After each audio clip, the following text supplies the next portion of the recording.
विश्व की प्रमुख जनजातियां, major tribes of the world. हमारे कक्षा 12 के भूगोल विषय में ये अध्याय नंबर 2 है। इसमें हम विश्व की मुख्य 4 जनजातियां, जिनमें भील, गोंड, बुशमैन और एस्किमो के बारे में अध्ययन करने जा रहे हैं। उस अध्ययन से पहले हम देखते हैं कि विश्व की जनजातियां है क्या, किसे कहेंगे जनजातियां, और कहाँ कहाँ ये निवास करती हैं और उनकी मुख्य विशेषताएं क्या होती हैं। एडजस्टमेंट या समायोजन एक ऐसा शब्द है जिसके बगैर कोई भी इंसान एक ढंग से जीवन यापन नहीं कर सकता। प्रकृति प्रदत्त यह गुण मानव में प्रारंभिक समय से ही रहा है।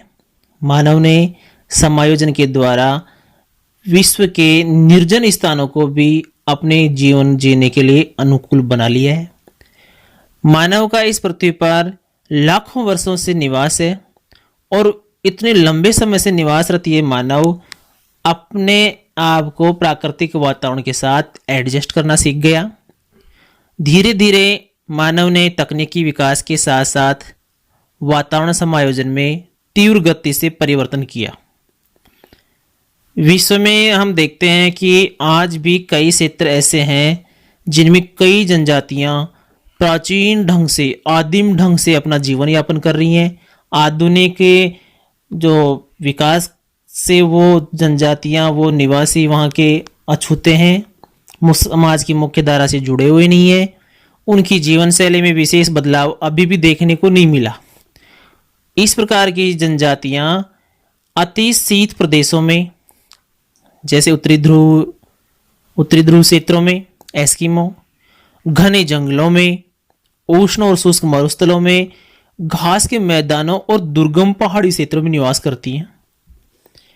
इन आदिम जातियों की अपनी विशिष्ट संस्कृति होती है। इनके सामाजिक ढांचा, इनके रीति रिवाज, इनकी परंपराएं और इनकी एक अलग सी मान्यताएं होती हैं। इन सब जनजातियों की अर्थव्यवस्था का जो आधार है उनमें हम देखते हैं तो लगभग समानता सी पाई जाती है। इनका मुख्य जो व्यवसाय होता है वो उसमें ज़्यादातर खाद्य संग्रहण, जंगलों से खाद्य संग्रहण करते रहते हैं। आखेट, छोटे छोटे पशु पक्षियों का शिकार करना, घुमक्कड़ जीवन जीना, इनके कोई स्थायी आवास नहीं होते, पशुचारण और आदिम ढंग की निर्वाहन कृषि करते हैं ये लोग। ये विभिन्न प्राकृतिक दशाओं में प्राचीन काल के मानव व वातावरण के संबंध की आसूचक होती है। आधुनिक विकसित सभ्यताओं से इन जनजातियों का संपर्क लगभग नगण्य सा ही है। अब हम बात कर रहे हैं कि जनजातियां है क्या, जनजातियां कहेंगे किसे। जनजातियां वास्तव में जैविक समूह का नहीं वरन सामाजिक व सांस्कृतिक समूह का प्रतिनिधित्व करती हैं और इनकी संस्कृति भिन्न होती है। प्रजातीय गुण इनके आसपास निवास करने वाले अन्य लोगों से, समाज की मुख्य धारा से जुड़े हुए लोगों जैसे हो सकते हैं। जैसे एस्किमो लोग भी रंग रूप में घोर वर्ण के होते हैं, लेकिन एस्किमो लोगों की संस्कृति भिन्न होती है। तो कहने का तात्पर्य ये है कि ये इनका जैविक समूह का नहीं बल्कि ये सामाजिक और सांस्कृतिक समूह का प्रतिनिधित्व करती हैं। जनजाति लोगों का वह समूह है, परिभाषा के रूप में हम देखते हैं कि जनजाति लोगों का वह समूह है जो सामाजिक रीति रिवाजों एवं सांस्कृतिक परंपराओं द्वारा एक दूसरे से घनिष्ठ रूप से संबंधित है। अब दृष्टिपात करते हैं विश्व में कौन कौन से प्रदेश हैं जहां विश्व की जनजातियां जो प्रसिद्ध हैं। उनमें सबसे पहले हम ले लेते हैं ठंडे प्रदेशों को, ध्रुवीय क्षेत्र या ठंडे प्रदेशों को। यहाँ मुख्य रूप से एस्किमो जनजाति है। एस्किमो का अर्थ होता है कच्चा मांस खाने वाली जाति। अब इसको एस्किमो कनाडा में बोला जाता है। वहीं इसी जनजाति के लोगों को, इसी संस्कृति के पोषक लोगों को साइबेरिया में और अन्य जो ठंडे क्षेत्र हैं वहाँ नाम इनका पृथक हो जाता है। कहीं इनको एस्किमो बोला जाता है, कहीं सेमोइड्स, कहीं याकूत। दूसरा है विषुवत रेखीय सघन वनों की जनसंख्या, ये जनजातियां, जिनमें मुख्य रूप से पिग्मी जनजाति, सीमांग जनजाति और सकाई जनजाति को शामिल किया जाता है। उष्ण और शुष्क कालाहारी मरुस्थल की एक जनजाति जो सर्वभक्षी के रूप में भी जानी जाती है, बुशमैन जनजाति इसका उदाहरण है। चौथे स्थान पर हम ले लेते हैं उष्ण कटिबंधीय घास क्षेत्रों की जनजाति, जिनमें से मसाई और बद्दू जनजाति को हम उदाहरण के रूप में सबसे ऊपर रखते हैं। समशीतोष्ण कटिबंधीय घास क्षेत्रों में जैसे कजाकिस्तान में किर्गिज जनजाति, जो कि खट्टे दूध और दूध जन्य पदार्थों को खट्टा करके खाने के लिए प्रसिद्ध है। छठे नंबर पर हम रखते हैं दुर्गम पहाड़ी और पठारी क्षेत्रों की जनजातियां। भारत की जनजातियों को इसमें शामिल किया जा सकता है भील, गोंड, संथाल, मीणा, नागा। ये सब जनजातियां दुर्गम और पहाड़ी पठारी क्षेत्रों में निवास करती हैं। आगे हम देखते हैं एक एक जनजातियों को, जैसे कि ऊपर बताया। इसे अध्याय नंबर 2 में हमारे यहाँ एस्किमो, बुशमैन और भारत की जनजातियां भील और गोंड को शामिल किया गया है। हम सबसे पहले पढ़ेंगे एस्किमो जनजाति के बारे में। एस्किमो जनजाति, एस्किमो जनजाति का निवास उत्तरी ध्रुवीय क्षेत्रों में आर्कटिक प्रदेश में है। आज भी यह जनजाति विकास की प्रारंभिक अवस्था में है। इस जनजाति की आजीविका का मुख्य आधार आखेट करना, मछलियों को पकड़कर उनको संग्रहित रखना, ये दो मुख्य आधार हैं इनकी आजीविका के। मछलियां संग्रहित करने के बावजूद भी खराब नहीं होती, क्योंकि ये जनजाति ठंडे प्रदेशों में निवास करती है और ठंडे क्षेत्रों में एज ए रेफ्रिजरेटर कोई वस्तु खराब नहीं होती। एस्किमो का शाब्दिक अर्थ होता है कच्चा मांस खाने वाली जाति, कच्चा मांस खाने वाला। एस्किमो मीन्स कच्चा मांस खाने वाला। बर्फीले प्रदेशों के निवासी के रूप में एस्किमो शब्द को जाना जाता है। कच्चा मांस खाने वाली जाति होती है। एस्किमो जनजाति का प्रजातीय लक्षण देखें तो यह जनजाति मंगोल प्रजाति से संबंधित है। मंगोल प्रजाति जिसका चेहरा पीलापन लिए होता है। एस्किमो का चेहरा भी इसी से मिलता जुलता है। इनका चेहरा सपाट होता है और चौड़ा होता है। इनकी त्वचा का रंग पीलापन लिए हुए भूरा होता है। ये सब मंगोल प्रजाति के लक्षण हैं। इन लोगों के बाल भद्दे और काले होते हैं। कद मंझला होता है। नाक इनकी चपटी होती है। आंखें गहरी, कत्थई और तिरछी होती है। इनका जबड़ा भारी, मुंह चौड़ा और दांत सफेद और मजबूत होते हैं।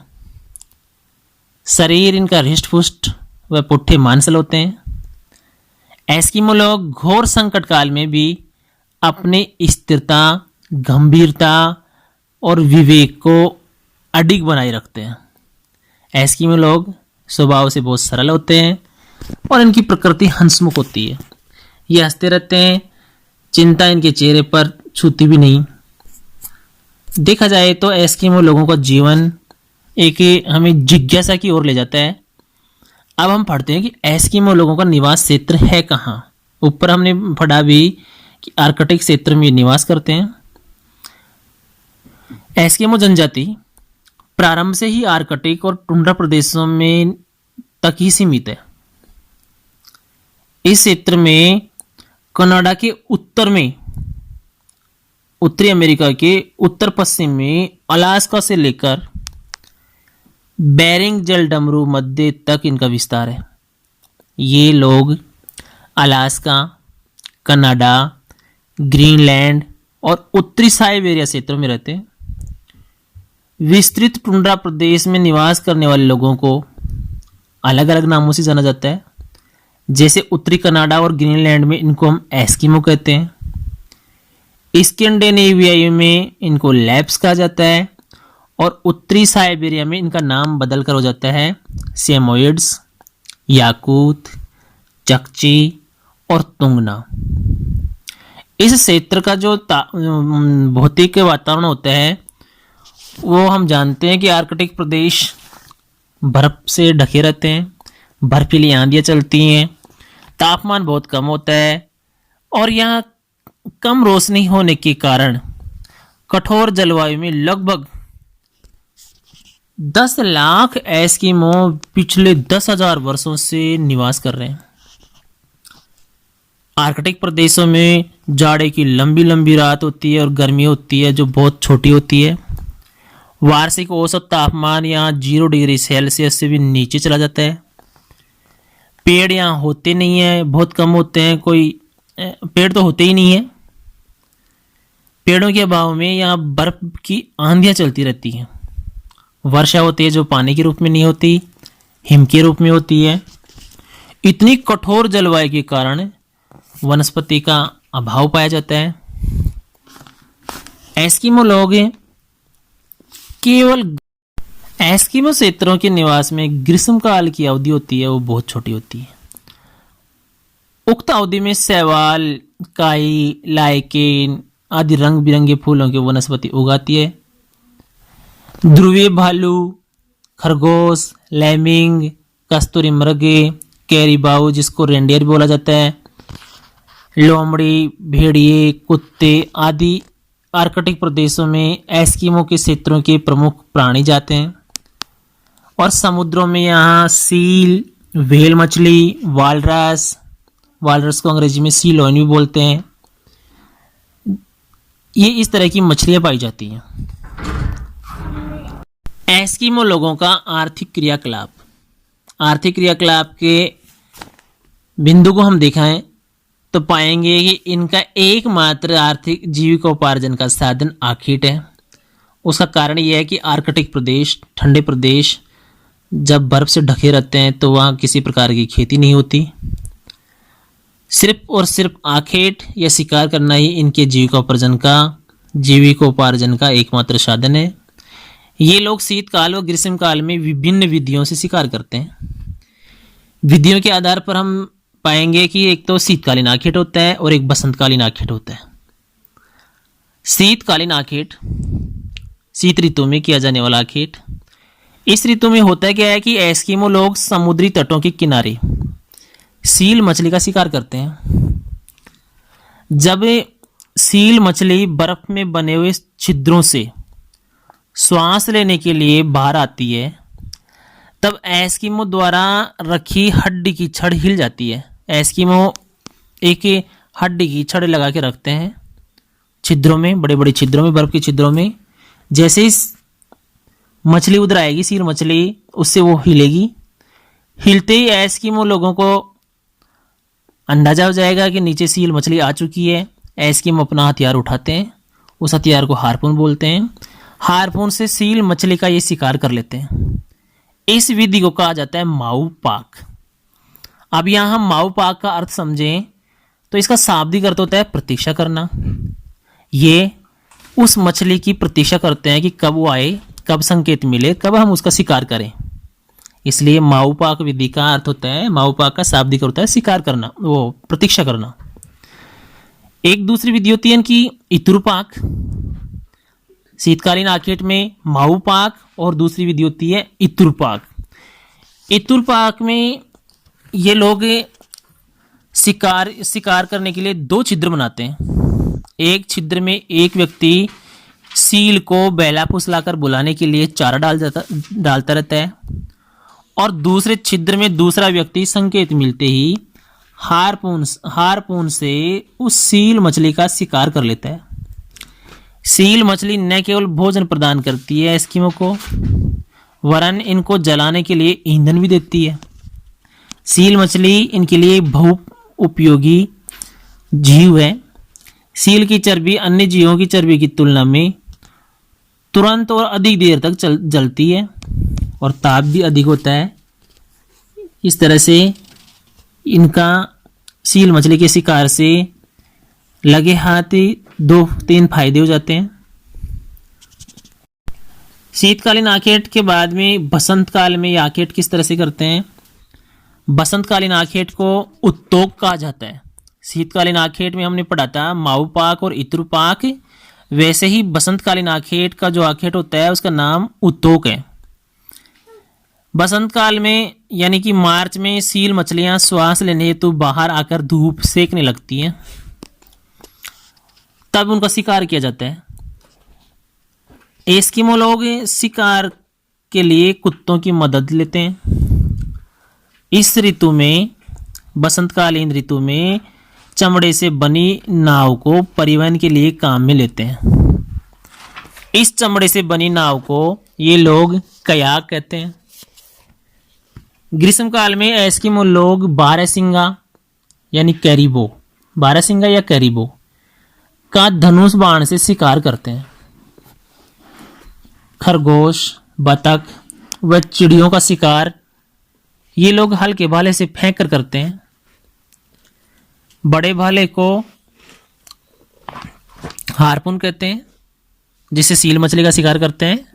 उसके अलावा छोटे भाले भी रखते हैं। इनके सामाजिक स्तर का मापदंड आंकना हो तो देखना होता है कि इनके पास कितने रेंडियर हैं। रेंडियर, जिसको कैरिबाओ भी कहा जाता है, रेंडियर संपत्ति और सामाजिक स्तर का मापदंड है। एस्किमो लोगों के जीवन में सील मछली का बहुत अधिक महत्व है। सील से इनको खाने के लिए मांस मिलता है, कपड़े बनाने के लिए खाल मिल जाती है, तंबू बनाने के लिए भी इनको खाल सील मछली से मिलती है, ईंधन के लिए चर्बी, स्लेज गाड़ी बनाने के लिए हड्डियां और धागे के रूप में इनको तांत प्राप्त होती है। इस तरह से हम पाते हैं कि एस्किमो लोगों के जीवन में सील मछली का कितना अधिक उपयोग है। हमने पहले ही ये बात पढ़ लिया ऊपर कि एस्किमो का अर्थ होता है, शाब्दिक अर्थ होता है कच्चा मांस खाने वाली जाति, और ये आखिर से मांस कच्चा ही खाते हैं। कच्चा मांस ही इनका प्रमुख भोजन है।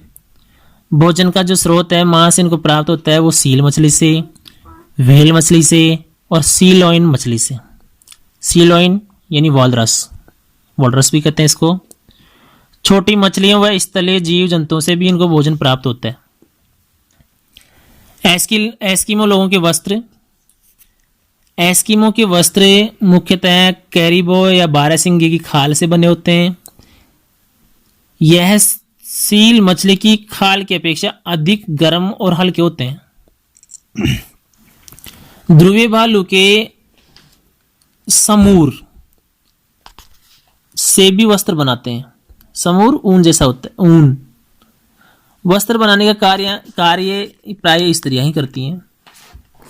स्त्री और पुरुष दोनों के वस्त्र एक जैसे होते हैं। सर्दी के माहौल में रहते हैं, उनके वस्त्र भी एक जैसे होता है।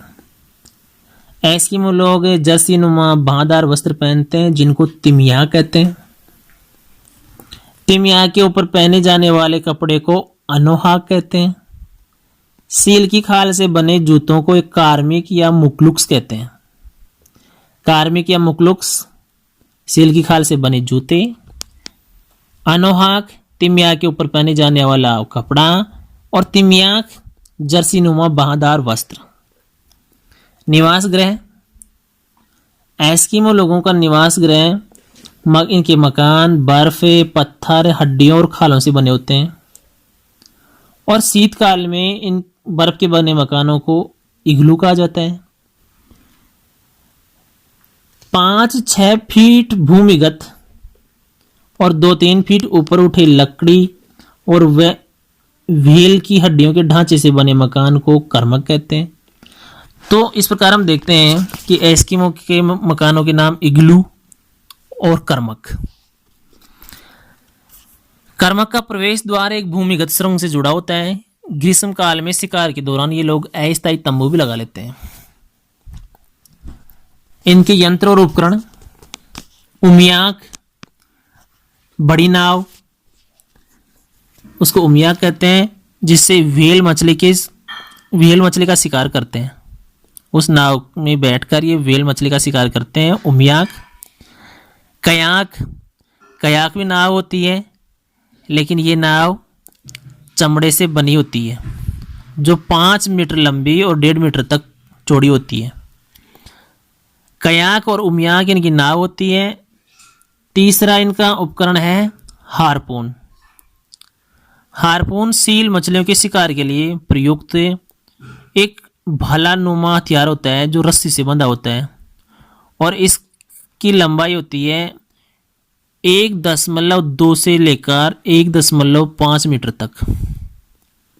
एक बहुप्रचलित उपकरण इनका स्लेज, जो इनकी गाड़ी होती है, बर्फ पर चलने वाली ऐसी गाड़ी जिसमें कोई पहिया नहीं होता और जिसको कुत्ते और रेंडियर खींचते हैं, उसे कहते हैं स्लेज गाड़ी। स्लेज गाड़ी वालरस की हड्डियों से बनी होती है। हड्डियों से बनी हुई ऐसी गाड़ी जिसको रेंडियर और कुत्ते खींच लें। इनको पेट्रोल और डीजल का कोई काम नहीं। प्रकृति से सामंजस्यता इनकी इतनी उन्नत है कि किसी प्रकार के बाहरी उपकरणों की इनको कोई आवश्यकता नहीं है। समाज और संस्कृति, ये लोग छोटे छोटे समूह में रहते हैं। इनका जीवन घुमक्कड़ है। कृषि, जितनी भी जातियां शिकार से जुड़ी हुई होती हैं, उनका सबका जीवन घुमक्कड़ होता है। समाज और संस्कृति, एस्किमो लोग प्राय छोटे छोटे समूह में रहते हैं। सभी आखेट से जुड़ी हुई जातियों का जीवन घुमक्कड़ स्वभाव का होता है। एस्किमो भी अछूते नहीं है, एस्किमो भी घुमक्कड़ है। इनका जीवन यापन का ढंग आदिम प्रकार का है। इनका समाज पितृवंशी है। एस्किमो लोगों में बहुपत्नी प्रथा प्रचलित है। एक ही व्यक्ति के कई स्त्रियां होती हैं। ग्रीष्म काल में कई उत्सव और समारोह मना लिए जाते हैं। शीतकाल में इनकी आर्थिक क्रियाकलाप और सामाजिक क्रियाकलाप ठप रहते हैं, लेकिन ग्रीष्म काल में कुछ उत्सव और समारोह मना लेते हैं। एस्किमो लोगों का अन्य जनजातियों की तरह ही जादू टोनों में विश्वास है। एस्किमो लोगों की भाषा एक भिन्न भाषा होती है जिसको एल्यूट भाषा कहते हैं। इनकी भाषा एल्यूट भाषा है।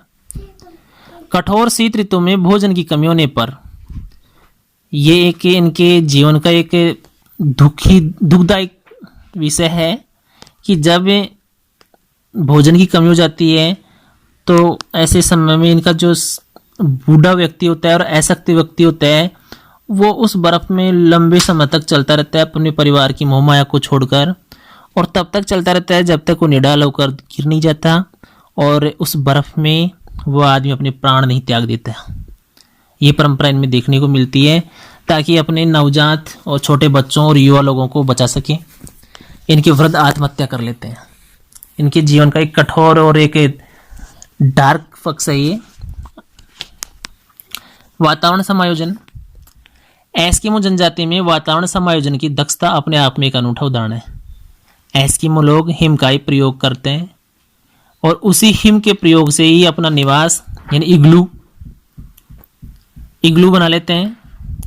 स्लेज गाड़ी बनाने के लिए वालरस की हड्डियों को काम में ले लेते हैं। हिम जंजाओं और हिम पर सूर्य की किरणों के पड़ने से होने वाली चमक से आंखों को बचाने के लिए आंख कवच का उपयोग भी करते हैं। इनकी आंखें वैसे मिची रहती हैं, ज़्यादातर अर्ध खुली रहती हैं। इनमें भी थोड़ा परिवर्तन आया है समय के अनुसार, समय की गति के अनुसार। वातावरण समायोजन इनका अपने आप में एक अनूठा है। बावजूद इसके समय की गति के अनुसार इनमें जो कुछ परिवर्तन देखने को मिल रहे हैं, उसकी हम विवेचना करें तो पाएंगे कि एकाकी ध्रुवीय प्रदेशों में निवास करने वाली ये जनजाति सन 1960 के बाद यूरोपियन और अमेरिकन लोगों से इस जनजाति का संपर्क बढ़ गया। अब ये लोग भी आधुनिक बंदूक आदि का प्रयोग करने लग गए हैं। इनकी नाव कयाक के स्थान पर, जो छोटी नाव होती थी कयाक, उसके स्थान पर आजकल ये लोग मोटर चालित नाव और स्लेज के स्थान पर स्नो स्कूटर का प्रयोग करने लगे हैं, बर्फ पर चलने वाला स्कूटर। पारंपरिक वातावरण का रूपांतरण तीव्र गति से होने लगा है। फारे समूह आदि के व्यापार से इनको मुद्रा मिलने से इनके पहनावे और रहन सहन की विधियों में भी बदलाव आने लगा है। अमेरिकी सरकार द्वारा इनको स्वास्थ्य सुविधाओं के बढ़ाने और भरण पोषण को सरल करने के लिए कुछ सुविधाएं दी जा रही हैं, जिससे एस्किमो लोगों की जनसंख्या कनाडा और अलास्का में लगातार बढ़ रही है। इनकी संख्या वृद्धि से टुंड्रा के तटीय क्षेत्रों के पर्यावरण पर विपरीत प्रभाव पड़ रहा है, प्रतिकूल प्रभाव पड़ रहा है, और आने वाले समय में इसके और प्रतिकूल प्रभाव पड़ने के चांसेस बढ़ रहे हैं। ऐसा अनुमान है कि शायद 21वीं शताब्दी में एस्किमो का जनजातीय परिवेश मात्र ऐतिहासिक रह जाए और हमें किताबों में पढ़ने को मिले, क्योंकि समाज की मुख्य धारा से जनजाति जुड़ती जा रही है।